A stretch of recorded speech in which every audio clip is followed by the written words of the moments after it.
পারিস। আমার কাউকে দেখে কিছু শেখবার দরকার নেই দাদু। নিজের জীবনকে আমি নিজে ঠিক চালিয়ে নিতে পারবো। কারোর সঙ্গে নিজের তুলনা করা ঠিক নয়। ওসব কথার কথা। হ্যাঁ, তুলনা না করলে তুই জীবনে এগোতে পারবি না।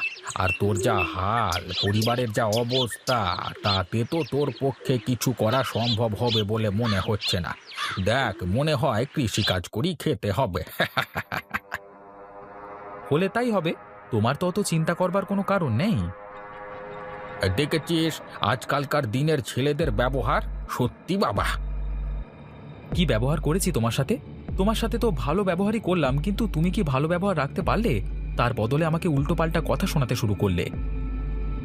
যারা নিজের ভালো বোঝে না তাদের বলে কিছু লাভ নেই। তুই সারা জীবন আহাম্মকি থেকে যাবি, কেউ তোকে উদ্ধার করতে পারবে না।